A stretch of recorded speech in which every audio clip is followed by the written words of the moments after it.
How do the vast majority of professional service firms acquire new clients? The number one source is referrals from partners or other trusted advisors and from existing clients. Just look up any research on this topic and you'll see. It's always been this way for professional service organizations. But herein lies the problem with referrals. You don't control them. You cannot predict when someone will refer a new client to you. However, predictable organic growth is a top goal for senior executives in professional service companies. It assures that you'll have the income you need to attract the right new people over time and make good investments that position you for long-term growth. It's also a critical factor that potential suitors scrutinize in the due diligence process of a liquidity event. To realize predictable organic growth, you need consistent new client acquisition. To realize consistent new client acquisition, you need lead nurturing. Let's explore the best way to do that.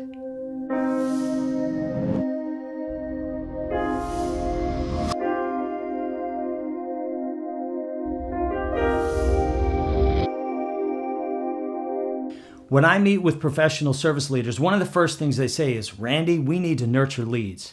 Over the years, I've discovered that they really mean something quite different. They usually mean to say, "Randy, we need to generate leads that will close right away because our referral stream is dried up and we need new clients ASAP." Well, that's quite a different statement.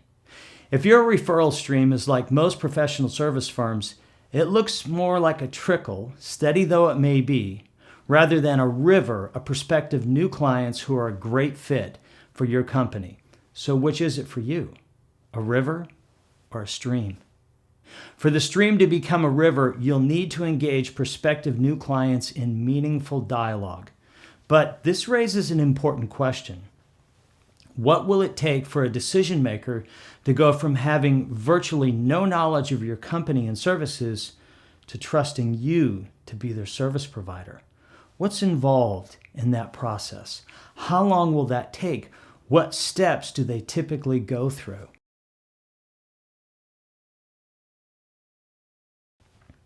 I've read a few articles lately that critique the notion of the sales funnel. Some authors have come right out and said, the sales funnel is dead. Well, while that may be true in the B2C world, that's not true in the planet I live on. On my planet, any decision that involves more than $10,000, which includes most professional services engagements, well, that will require a review process and vetting by at least a small committee or team. The first question they'll ask is this: have we budgeted for this expenditure? If the answer is no, then the next question is, where will the funds come from to support this project? And does this mean we have to pull money away from other parts of the budget or other funded projects? To say that the sales funnel is dead is tantamount to saying that B2B companies no longer operate on a budget. Do you believe that to be true?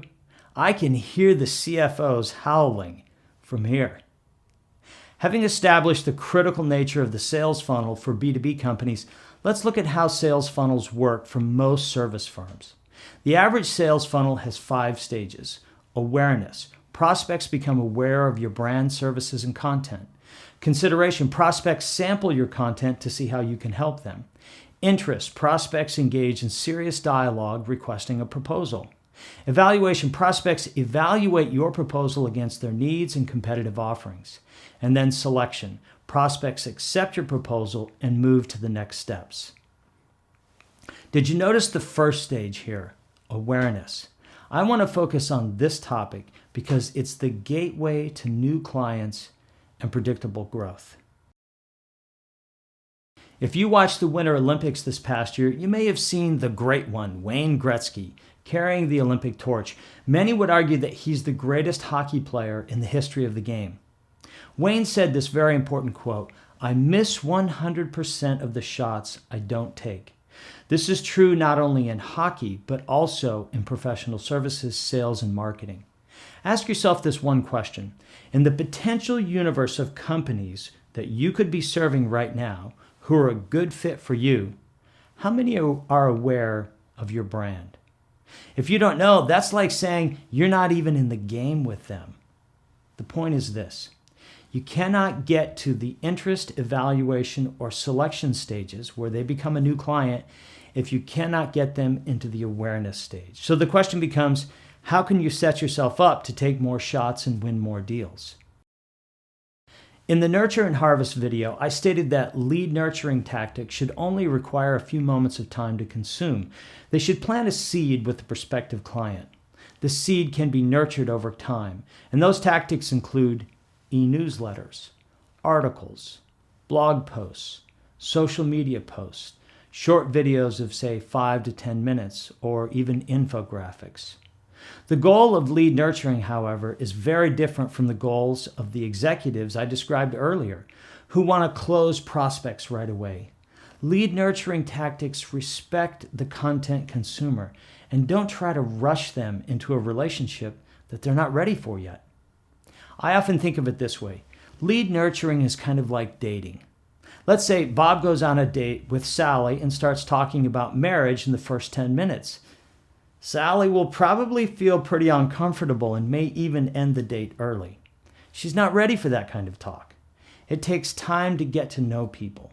Even if Bob is the perfect match for Sally, he still has to respect the dating process.